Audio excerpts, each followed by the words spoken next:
Bismillahirrahmanirrahim. Assalamualaikum warahmatullahi wabarakatuh.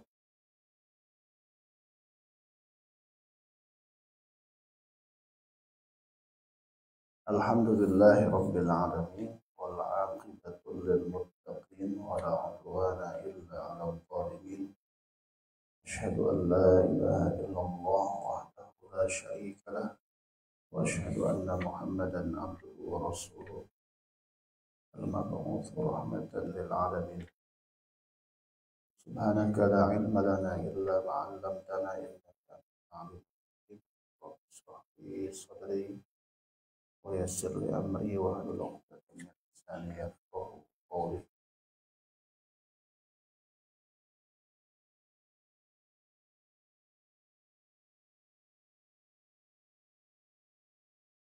Hadirin yang insyaallah dirahmati oleh Allah. Tak bosan kita bersyukur kepada Allah atas segala limpahan nikmat, rahmat, inayah yang telah Allah berikan kepada kita, terkhusus pagi ini. Semoga senantiasa Allah menerima segala amal ibadah yang kita lakukan. Bersalawat kita kepada Nabi kita Muhammad Rasulullah Shallallahu Alaihi Wasallam, pada keluarganya, para sahabatnya, pada para tabiin, tabiut tabiin, semoga kepada kita semua, insyaallah. Hadirin rahimakumullah, pada pagi hari ini kita melanjutkan satu buku atau satu kitab ya yang sempat terputus pembahasannya, karena baik-baik apapun pekerjaan itu adalah yang konsisten ya. Kita belum menyelesaikan, ini masih ada beberapa lembar yang cukup banyak, walaupun mungkin tidak bisa menyelesaikan secara satu persatu setiap perkataan atau setiap makalah, tapi saya kira akan jauh lebih baik ketika kita bisa menyelesaikannya lebih daripada setengahnya atau 80%. Misalnya nanti mungkin teman-teman bisa membacanya secara visual. Jadi saya berharap pada diri saya pribadi semoga ini bisa diselesaikan. Semoga senantiasa yang mencatat atau yang menulis kitab ini al-maghfurlah yarham ya, Imam Nawawi ya, Bantani, mendapatkan selalu kebaikan dari Allah Subhanahu wa taala. Teman-teman sekalian, pada pagi hari ini insyaallah kita masuk, kalau di dalam kitab saya ini yang dicetak oleh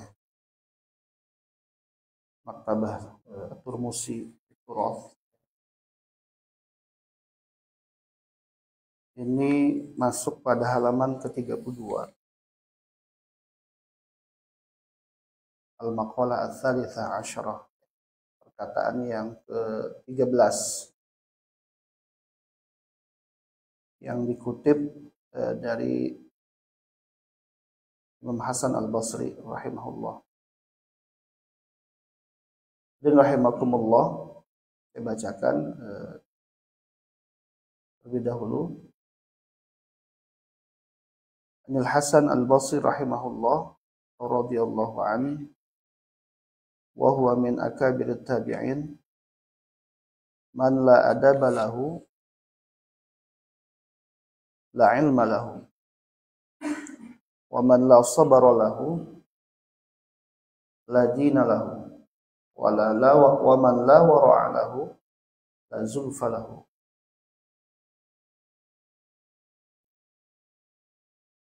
Di sini Imam Hasan Al-Basri mengatakan, Imam Hasan Al-Basri itu adalah termasuk tabi'in yang paling senior ya. Dan sering sekali para ulama, baik masa setelah beliau ataukah kemudian saat ini ya, yang mengutip kalimat-kalimat dari Imam Hasan Al-Basri. Ya. Karena beliau adalah termasuk bisa kita katakan pemimpinnya para ulama, walaupun mungkin tidak terkategorikan sebagai seorang ulama yang punya tingkat kefakihannya seperti misalkan Al-Hafidh Hajar Al-Asqalani dan seterusnya. Kita juga tidak atau saya secara pribadi ya, mungkin dengan segala kekurangan saya belum banyak berinteraksi dengan kitab-kitab yang hubungannya dengan syariah misalkan. Tapi beliau sangat dihargai, dihormati, luar biasa. Dan saya pikir kita akan banyak menemukan makalah-makalah beliau nanti ketika berinteraksi dengan kitab-kitab akhlak terutama. Di antara perkataan beliau di sini adalah man la adaba lahu, seseorang tidaklah dianggap beradab atau memiliki adab.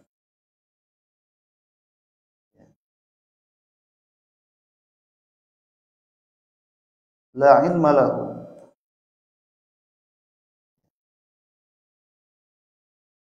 man la adaba lahu la ilma lahu, tidaklah seseorang dianggap berilmu, maaf.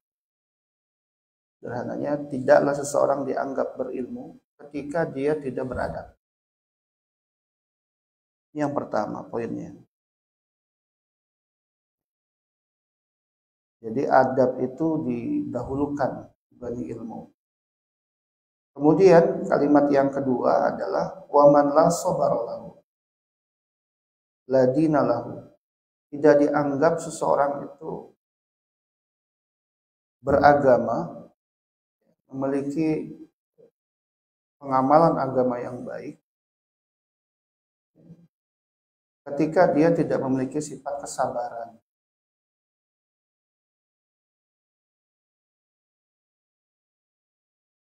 Yang terakhir adalah waman la wara'a lahu la zulfa. Seseorang tidak dianggap memiliki kedekatan kepada Allah Subhanahu wa taala ketika dia tidak punya sifat wara'. Ya. Saya jelaskan ya satu-satu ya. Jadi itu yang pertama, sekali lagi saya ulang, menurut beliau dari makalah beliau Hasan Al-Basri, seseorang itu tidak ada maknanya ilmu yang dimiliki. Tingkat ilmunya tinggi dan lain sebagainya, pemahamannya terhadap satu persoalan ataukah kemudian keluasannya terhadap ilmu, itu tidak punya makna apa-apa ketika tidak ada adab. Makanya misalkan sering kita dengar ya, satu makalah atau ungkapan di tempat yang lain, misalkan al-adab qabla al-ilm, adab dulu baru ilmu. Dan para ulama misalkan kalau kita lihat itu belajar ya, belajar ilmu itu, belajar adab itu atau menyelami adab itu jauh lebih panjang dibandingkan ilmu. Ya, ada satu wasiat misalkan sampaikan oleh Imam Syafi'i. Beliau mengatakan, jadikan ilmumu seperti garam dan jadikan akhlak dan adabmu seperti tepung. Maksudnya adalah ya, cari ilmu itu secukupnya saja, tapi perbanyaklah mempelajari adab dan akhlak. Makanya misalkan di dalam Al-Quran, ketakwaan itu didahulukan sebelum kalimat ilmu. Wattaqullah yu'allimukumullah. Bertakwalah kamu kepada Allah, maka Allah Subhanahu wa taala akan pahamkan engkau dalam persoalan ilmu, atau engkau akan dipahamkan, yu'allimukumullah, atau diajarkan. Nah, kebanyakan kita itu justru sebaliknya, ilmunya yang luas tapi adabnya nol misalnya. Ini bertolak belakang dari apa yang dicontohkan oleh Rasulullah SAW, atau bahkan sampai ke para ulama. Banyak contoh misalkan kita temukan bagaimana sikap yang diajarkan oleh Imam Malik misalkan ketika beliau mengajarkan ilmu kepada para muridnya misalkan. Adab yang beliau contohkan kepada Imam Syafi'i misalkan dan murid-murid beliau yang lain. Misalkan di sini disebutkan, saya ambil satu referensi yang lain.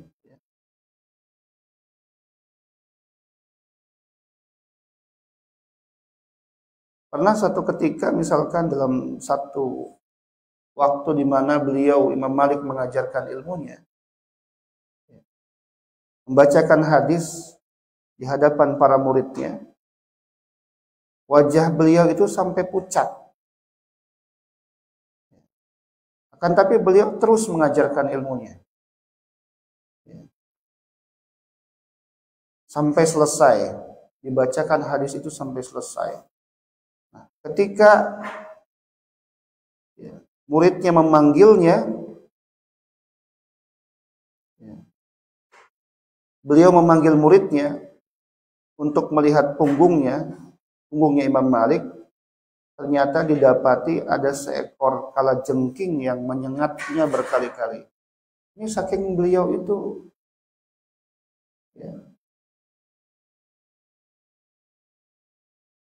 lebih mengedepankan adab dibanding ilmu itu sendiri.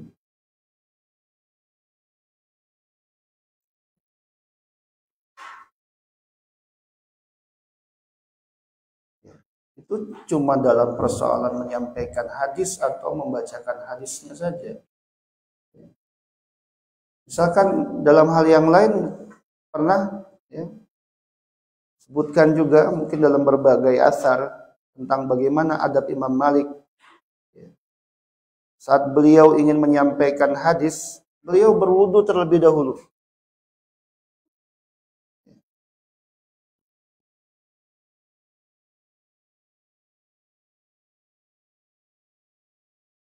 Sampai pernah ada seorang muridnya yang bertanya kepada Imam Malik, kenapa engkau memulainya dengan wudu terlebih dahulu sebelum mengajarkan hadis?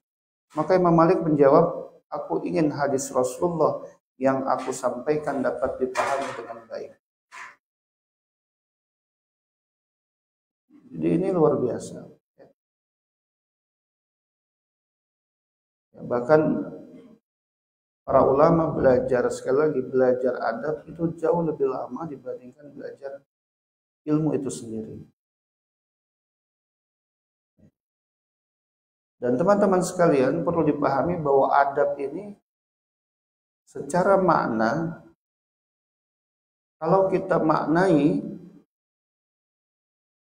dengan makna seperti di bahasa Indonesia kan itu kita maknai dengan kalimat etika, itu sebenarnya tidak cukup. Bahkan dengan akhlak saja itu pun kata adab bisa lebih dalam dibanding itu. Akhlak itu bisa salah, bisa benar. Akhlak itu bisa salah, bisa benar. Kita mengenal istilah di dalam materi akhlak, mungkin ada akhlak baik, akhlak buruk, gitu kan? Akhlakul karimah, ada akhlakus sayyi'ah atau mazmumah dalam pembahasan akhlak. Tapi adab tidak ada. Nggak ada adab baik, adab buruk, itu nggak ada. Sesungguhnya tidak ada. Adab itu adalah sesuatu yang dia baik di dalam proses interaksinya. Makanya kalau kita lihat di dalam pembahasan kitab-kitab yang ada, itu kalimat yang digunakan bukan akhlak masuk ke dalam kamar mandi, masuk ke dalam misalkan satu tempat, makan, dan lain sebagainya. Bukan akhlak yang digunakan kalimatnya, tapi kalimatnya adalah adab. Di adab itu baik. Nah, makanya kalau kita memahami akhlak saja, akhlak itu kan sesuatu yang saya sering sampaikan, akhlak itu adalah sesuatu yang spontan kita lakukan. Secara spontan kita lakukan. Jadi kalau jenengan itu baik kepada seseorang secara spontan, tanpa ada lagi instruksi dari pikiran jenengan. Jadi kalau masih ada instruksi dari akal, dari pikiran, itu namanya belum jadi akhlak. Akan contoh aja. Ada orang, ya, dia lampu merah terobos aja gitu.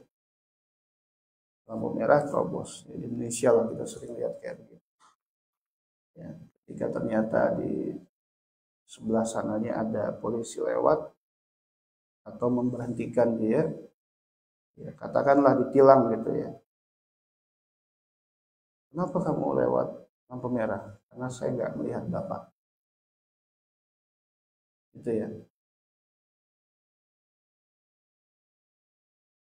Ini kan berarti akhlak yang spontan dia lakukan. Maka akhlak itu bisa baik dan buruk, itu sangat tergantung dari kebiasaan yang kita lakukan. Karena dia terasah pada pribadi seseorang, dilakukan terus-menerus, dan kemudian dia itu menjadikan itu sebagai sebuah kebiasaan dia. Inilah yang terpatri pada jiwa dia. Gitu. Nah, itulah akhlak. Para ulama seperti itu. Akhlak itu adalah sesuatu yang dikerjakan tanpa ada instruksi kembali dari pikirannya. Nah, seharusnya adab lebih tinggi dari itu. Kalau lihat penjelasan di sini, adab itu kepada Allah dan kepada makhluk. Kalau kepada Allah Subhanahu wa taala yang kita hubungkan dengan adab ini, maka komposisi ataupun pengamalannya itu seperti disebutkan dalam hadis Rasulullah SAW ketika ya, menjelaskan tentang makna ihsan. Itulah adab sebenarnya. Apa itu ihsan? Ihsan itu adalah kamu menyembah Allah, kamu beribadah kepada Allah seakan-akan engkau melihat Allah. Jika engkau tidak melihat Allah, maka anggaplah Allah melihat engkau. Anta'budallah ka'annaka tarahu fa illam takun tarahu fa innahu yarak. Jadi ketika tadi Allah pun menyampaikan wattaqullah yu'allimukumullah, kira-kira begitulah ya. Karena makna mungkin tidak sesuai secara redaksi. Bertakwalah kamu kepada Allah, maka Allah akan ajarkan kamu. Sama ketika misalkan Imam Syafi'i beradab terhadap ilmu sebelum beliau memiliki ilmu itu sendiri. Saat beliau datang kepada Imam Waqi misalkan, kepada guru beliau, mengeluhkan tentang ilmu yang beliau, mengeluhkan tentang apa yang beliau lakukan. Ya. Maaf, tentang ilmu yang beliau miliki dan kemudian mudah hilang hafalannya itu. Syakautu ila waqi'in an suhibzi. Aku datang kepada Waqi, guruku, dan aku mengeluhkan tentang jeleknya atau buruknya hafalanku. Jadi hafalan dia, apa beliau itu buruk gitu. Ya buruknya jangan disamakan dengan kita ya. Imam Syafi'i itu setiap mau belajar dengan Imam Malik, ya, sebelum sampai ke Imam Malik, kitab Imam Malik sudah dikuasai semuanya, sudah dihafal semua. Imam Syafi'i seperti itu. Kalau membaca satu, bahkan ada yang sampai ulama mengilustrasikan, kalau dibuka dua-duanya bisa langsung hafal dua-duanya. Kalau kita kan nggak dibaca pelan-pelan baru masuk. Hilangnya juga lebih cepat. Ya. Kita kan ini ya, apa, tipe yang ngapalnya susah, lupanya cepat gitu. Tipe kita kan itu, udah ngapalnya susah, lupanya cepat. Masih mending yang ngapalnya susah, lupanya lama kan. Kita mah enggak gitu. Dan ngapalnya cepat, apa susah, lupanya cepat. Imam Syafi'i itu mengeluhkan tentang hafalannya yang jelek lah. Karena satu perbuatan maksiat yang persepsi kita tuh biasa. Persepsi kita biasa. Tapi persepsi beliau tuh luar biasa. Kesalahan yang luar biasa. Nggak sengaja melihat bagian dari kaki seseorang wanita. Kita kan kalau perlu ngeliatin terus gitu kan. Ya. Sayang gitu ya.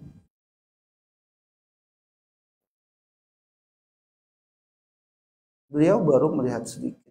Pengaruhnya besar. Saking bersihnya hati beliau dari dosa. Kita kan saking sudah banyak dosanya.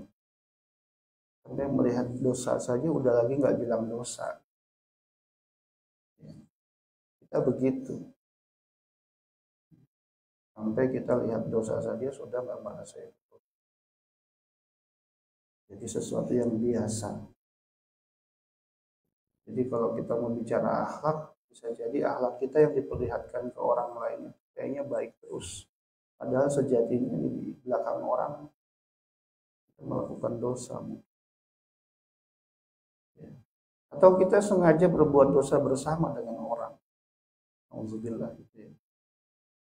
Tanpa malu-malu lagi. Nah, ketika Imam Syafi'i mengeluhkan tentang hafalan beliau kepada Imam Waqi gurunya, maka kemudian Imam Waqi mengatakan kepada Imam Syafi'i, al-ilmu nurun. Ilmu itu cahaya. Dengan tahu cahaya kan? Ya. Di kegelapan saja cahaya itu masih menerangi.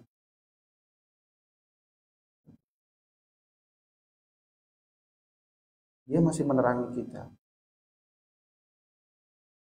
Kita juga sering bilang Islam itu adalah cahaya. Memberikan penerangan kepada kehidupan kita. Maka ketika cahaya itu hilang, redup, nggak akan bisa memberikan peta hidup dalam kehidupan kita. Al-ilmu nurun.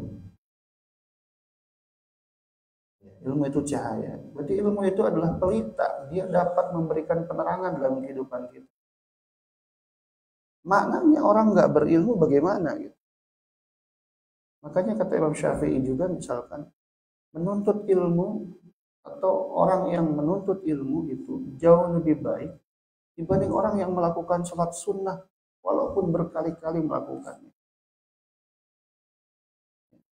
Maka saya sungguhnya juga sedih kalau kita punya semangat untuk menuntut ilmunya itu rendah. Apakah dengan datang, apakah dengan membaca. Kan lebih baik beradab. Oh, kita tuh alasannya ya. Kan lebih baik beradab dibanding berilmu. Udah malas untuk menuntut ilmu, kita ngomongnya begitu. Kan lebih baik adabnya dibanding itu. Kita bagaimana mau beradab kalau kita pun nggak punya ilmu misalnya. Para ulama bukan berarti kemudian meninggalkan ilmu. Bahkan dalam Al-Quran saja disebutkan orang bisa mampu punya sifat khasyah.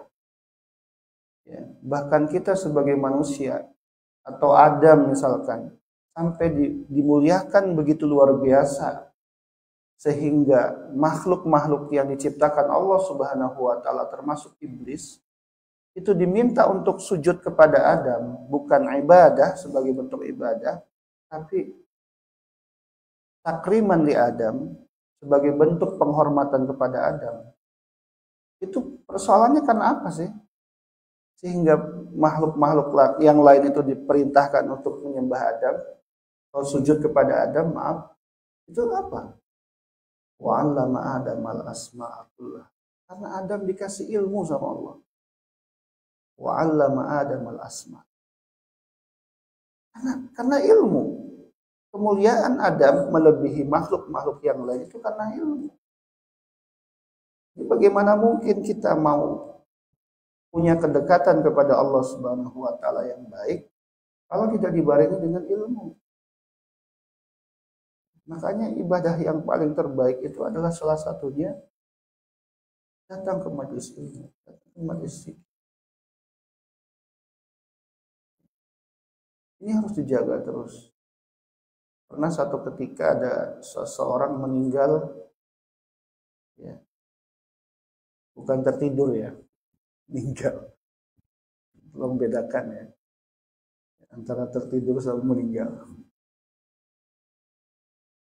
Ini meninggal pada kondisi sedang mendengarkan kajian atau sedang ikut pengajian. Ini kisah nyata ya. Ibu dari teman saya di daerah Depok. Di saat kajian atau saat pengajian, ya, sebelum selesai ada seorang ibu yang posisinya seperti tertidur. Ya. Kemudian ketika usaha dibangunkan ternyata sudah tidak ada atau sudah tidak lagi memberikan respon. Ini dibawalah ke rumah sakit, ya. Ternyata sampai rumah sakit, kata pihak rumah sakit itu sama halnya ketika ibu mertua saya meninggal itu, saya juga sempat bawa ke rumah sakit.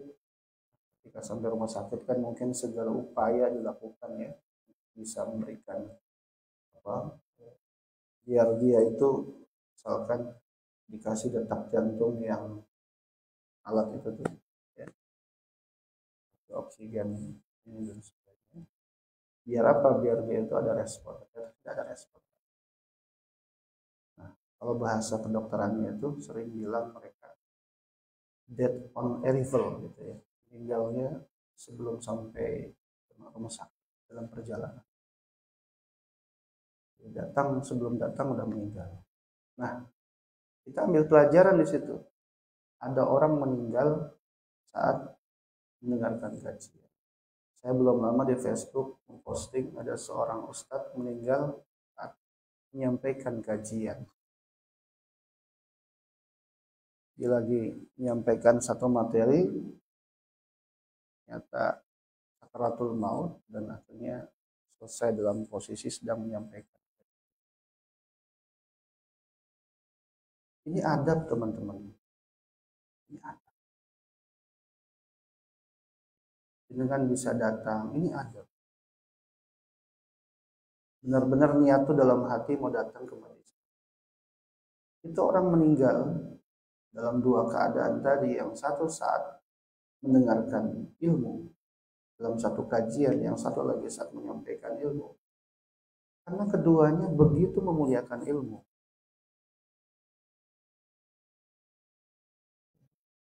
Maka jenengan atau kita semuanya jangan terlalu memprioritaskan hal-hal yang sifatnya ya, duniawi dibanding ilmu itu sendiri. Belajarlah setinggi-tingginya atau kejar ilmu setinggi-tingginya, meskipun tidak melalui proses formal, tidak S1, tidak S2, tidak S3 dan seterusnya. Sekarang udah S24 ya. Lebih apa? 25 ya. Lebih hebat lagi gitu ya. Tidak perlu melihat itu, tapi belajarnya terus. Datang ke majelis ilmu, dengarkan lewat YouTube, ya. Guru-guru yang bisa diambil ilmunya, ya, silahkan. Sekarang sudah semakin mudah. Ya. Dan orang pandai, ya, sepandai apapun, ini adab juga. Ya. Itu di mata Allah rendah kalau dia sombong. Oleh sebab itu jangan sampai kita, ya, dengan ilmu yang Allah berikan ini, kecil apapun atau sebesar apapun, seluas apapun ilmu kita, itu membuat kita sombong.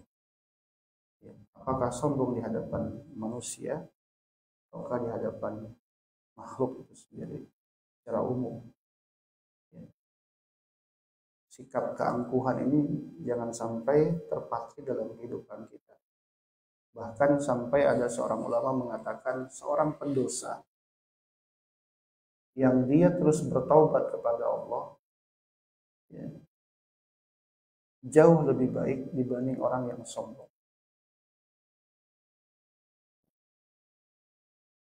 Dan rahimakumullah.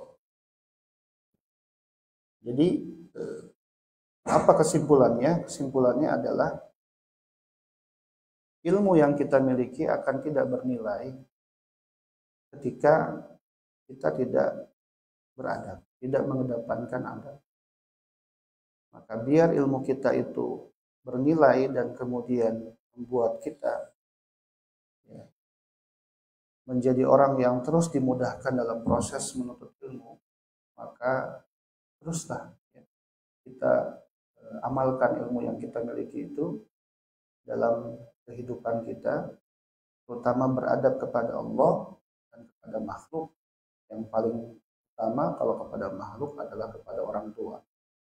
Ya. Jadi kalau kita urutkan secara prioritas di dalam proses bermuamalah, ya, yang pertama adalah kepada Allah, ya, kepada Rasulullah. Bahkan dalam satu ayat disebutkan, in kuntum tuhibbunallah fattabi'un. Ya, Allah pernah menyampaikan dalam surat Al-Imran itu, kita dianggap cinta kepada Allah ketika kita mengikuti Rasulullah. Ketika kita menjadikan Rasulullah uswah dalam kehidupan kita. Panutan, patron, contoh. Contoh dari Rasul dalam hidup kita pasti benar kita hidup. Dalam segala aspek kehidupan. Baik yang sifatnya duniawi, contoh Rasul. Apalagi yang sifatnya ukhrawi. Baru kemudian setelah itu adalah, jadi kalau bicara Allah sekali lagi itu dua hal yang tidak bisa dipisahkan antara Allah dengan Rasulullah. Tadi saya sebutkan dalam ayatnya, cinta Allah harus ikuti Rasul. Berarti kalau kita bilang baik hubungan kita kepada Allah, otomatis dengan cara apa? Kan kita nggak bisa, ya kan? Caranya bagaimana kita baik kepada Allah, beradab kepada Allah? Caranya mengikuti Rasulullah dalam semua kehidupan kita. Ya.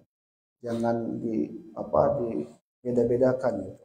Oh, ketika sholat baik, di luar sholat tidak baik. Ketika sholat, ya, begitu luar biasa khusyuk, pas keluar ada sendal lebih bagus diambil. Ambil yang terbaik katanya, buang yang jelek. Kemudian yang kedua, teman-teman sekalian, ini juga satu hal yang harus kita amalkan. Tidak mudah, ya. Ternyata ukuran beragama kita, tadi seluas apapun ilmu yang kita miliki, nggak beradab jadi nggak bernilai. Beragama kita sebagai seorang muslim itu menjadi rendah nilainya di hadapan Allah Subhanahu wa taala. Seperti yang disebutkan oleh Imam Hasan Al-Basri di sini, ketika kita nggak punya sifat sabar. Ketika sholat begitu khusyuk misalkan, ya, atau bukan begitu khusyuk lah. Kalau orang khusyuk nggak mungkin sholatnya tidak, apakah dalam kehidupannya nggak sabar, ya. Rajin sholatnya. Kemudian kita punya ilmu yang luar biasa, misalkan pemahaman terhadap agama.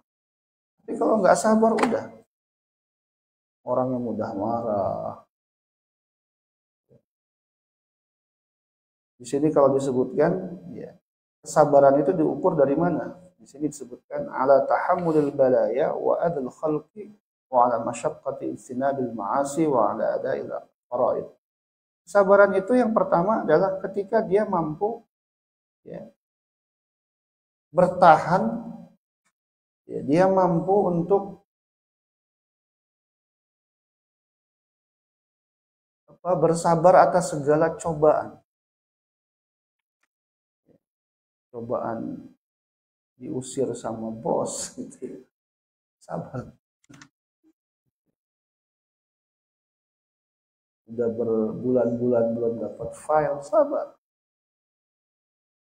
Ya. Nyari file jauh-jauh. Di kantor Hamas banyak file. Sabar itu. Nggak ada. Tidak ada apa. Dan sabar itu teman-teman sekalian, sadmatil ula. Memang susah. Susah sekali. Ya, tapi disitulah letak agama kita itu dinilai atau punya nilai yang luar biasa di hadapan Allah. As-sabru fi sadmatil ula. Sabar itu adalah pada pukulan yang pertama. Pada pukulan yang pertama itu maksudnya apa? Ketika ujian itu datang, ya bukan mengeluh, tapi langsung kita menerima apapun. Sabar itu menerima apapun yang Allah ujikan kepada kita. Jadi bukan ujiannya yang berat, tapi hati kita yang nggak lapang. Atau mungkin juga bukan ujiannya yang berat, tapi kitanya yang nggak taat. Nggak nerima apapun yang Allah Subhanahu wa Ta'ala ujikan kepada kita. Wa adil khalqi, orang menyakiti kepada kita, sabar. Ya nggak adalah yang sesabar Rasulullah, luar biasa. Disakiti, dilukai, dihina, ya. Sampai dilempar kotoran, sampai orang yang menyakitinya masuk ke dalam agama Allah, masuk ke dalam Islam. Ada orang Yahudi yang sakit, mungkin ini cerita sudah sangat populer, yang sering menyakiti Rasulullah, atau Rasulullah melewati tempat beliau atau melewati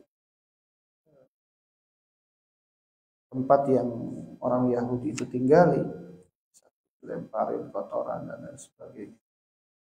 Terus ketika orang tersebut nggak melempari, malah Rasulullah nengokin dia.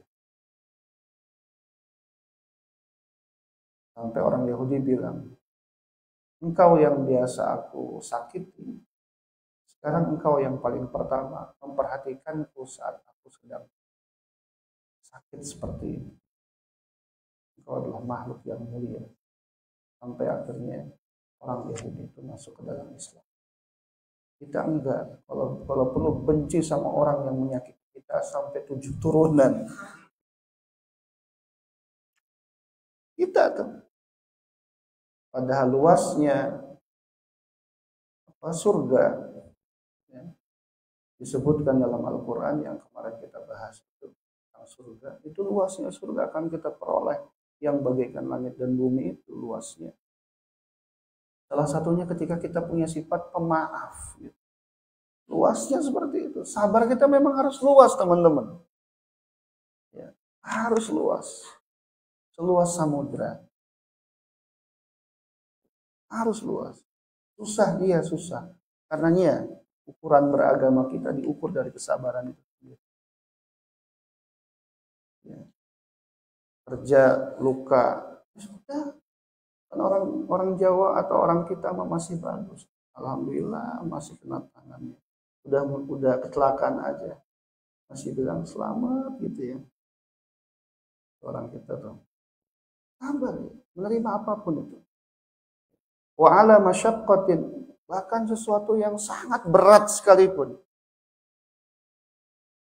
Tidak mungkin teman-teman. Ya. Tidak mungkin waktu itu, malam itu akan terus malam. Akhirnya juga ketemu pagi. Tidak mungkin pagi itu akan terus pagi. Nanti akan ketemu siang. Begitulah kehidupan. Ya. Ketika para sahabat mengatakan kepada Rasulullah SAW, ini kapan pertolongan Allah? Ternyata disebutkan dalam ayat itu, ya, masathumul ba'sa wa dharra wa zulzilu. Sampai ujian itu, ya, kalau kalimat zilzal itu kan dalam Al-Quran disebutkan idza zulzilatil ardu zilzala. Ini luar biasa berat. Ujian itu terasa sangat luar biasa berat. Tapi Rasul bilang, Nanti ketika semakin berat, ala nasrullahi qarib. Malah justru pertolongan itu semakin dekat. Jadi Mas Tono sabar Mas. Ya. Insya Allah terus ya, mendekati Allah, kita minta sama Allah. Jadi nggak mungkin itu. Ya, mentari itu akan selalu memanasi kita. Pada waktunya dia juga akan tenggelam. Sunset. Pasti itu. Ujian itu akan seperti itu. Tenang saja. Semua orang punya ujian yang masing-masing. Ya, punya ujian masing-masing. Ada orang kata kita enak. Itu yang sedang naik mobil bilangnya enak. Apa yang sedang di luar mobil bilangnya itu yang naik mobil enak banget ya. Dingin, AC-nya luar biasa. Apalagi mobilnya Al-Fatihah gitu kan. Oh, Alphard ya. Ya, mobilnya Al-Fatihah gitu ya. Enak banget dia. Saya ini kepanasan. Itu bukan karena orang itu melihat orang lain itu enak atau tidak enak. Padahal yang di mobil juga bilang tuh. Itu yang di atas beca tidur enak banget. Saya walaupun di dalamnya pusing. Banyak hutang. Buat cicilan mobil saja saya bingung ini. Kita nggak tahu masalah orang tuh seperti apa. Masing-masing punya masalah.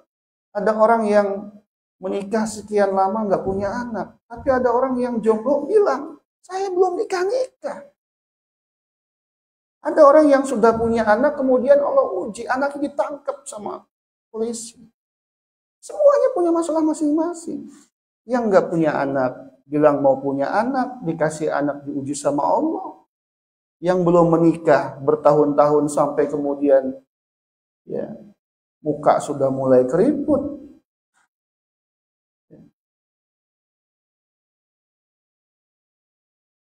Dan sebagainya. Masing-masing punya masalahnya sendiri. Jangan dikira saya juga enggak. Bahkan kita kalau belajar tentang ujian tempo hari, kita belum seberapa. Jadi masyaqqah atau ujian apapun sabar saja. Kemudian kesabaran juga tidak cukup pada ya, ujian, pada orang menyakiti terhadap kita, ya, cobaan-cobaan. Juga kesabaran di dalam istinabul ma'asi, dalam meninggalkan dosa, dalam meninggalkan maksiat. Makanya misalkan ada satu hadis ya, seseorang kalau dia bisa sholat subuh berjamaah dan dia bisa mendapatkan takbir imam tidak pernah putus selama 40 hari, dia akan terhindar dari dua hal. Yang pertama sifat munafik, yang kedua terhindar dari siksa neraka. Berarti kan memang ujian untuk bermalas-malas itu, untuk nggak mau datang itu kan luar biasa. 40 hari lamanya. Kalau kita bisa sekualitas itu, bertahan selama 40 hari dalam kebaikan itu, baru kita dianggap benar-benar memiliki kesabaran. Baru benar-benar kita benar mau dekat dengan Allah, taat kepada Allah. Terhindar dari sifat munafik kan luar biasa. Karena sifat orang munafik, salah satunya disebutkan dalam ayat yang lain, ya, ketika mereka melakukan sholat, walladzina idza qamu ila sholati qamu kusala. Ketika mereka melakukan sholat, mereka malas. Kalau ada benih-benih malas dalam beribadah pada diri kita itu, hati-hati itu. Berarti benih-benih munafik itu muncul. Dan salah satunya harus dilawan. Makanya 40 hari mencari cinta Allah. Ya. Bukan 40 hari mencari cinta. Mencari file gitu ya. Sabar lah. Pokoknya nggak ada lah. Sabar pokoknya udah. Mau ngomong apa gitu. Sabar. Tidak ada obat yang paling luar biasa. Makanya ada satu syair menyebutkan as-sabru yu'inu ala kulli amalin. Kesabaran itu menolong kita dalam segala hal. Dan juga selain meninggalkan dosa, ya, juga dalam hal melakukan segala perintah Allah, kita harus sabar. Terus taat teman-teman. Jangan pernah merasa soleh. karena itu benih-benih kesombongan dalam diri kita. Terus aja jadi orang baik, jangan pernah bosan jadi orang baik. Memang benar, yang susah itu istiqomah, yang mudah itu istirahat. Ya. Terakhir, ya, ini luar biasa ya, kita membahas perkataan ulama yang begitu sangat dalam, kalau kata kita sangat dalam. Ya, kalimatnya sederhana tapi luar biasa. Terakhir, sifat warok, teman-teman. Ya, sifat warok itu disebutkan di sini, meninggalkan yang diharamkan oleh Allah, bahkan syubhat juga. Ada orang nanya sama saya, Ustadz, saya dapat kerjaan, ya, tapi di pabrik tersebut tidak ada tempat untuk masak. Sedangkan yang disajikan selalu masakan yang tidak disembelih dengan cara kita, Ustadz. Apakah saya ambil kerja di tempat tersebut? Saya bilang jangan, cari tempat yang lain. Ya. Buat apa kita di sana terus dapat uang banyak tapi nggak dapat keberkahan? Ya. Maksudnya gini, bisa saja tidak dikasih hari ini, ya, dampak dari apa yang kita lakukan. Ya. Nggak sekarang, tapi bisa saja nanti. Atau bisa saja nggak pada kita, tapi pada anak kita. Gara-gara ada yang haram kita peroleh. Oh, istri sering marah-marah sama saya sekarang. Nggak taat sama saya. Itu yang mungkin keberkahan itu diambil oleh Allah Subhanahu wa Ta'ala. Lantaran kita nggak punya sifat waro ini. Jadi waro ini adalah tingkatan di mana kita bisa mendapatkan martabat yang tinggi di hadapan Allah. Upaya mendekati Allah kalau tidak dengan waro susah. Di waro itu artinya meninggalkan yang diharamkan atau bahkan dia itu syubhat sekali.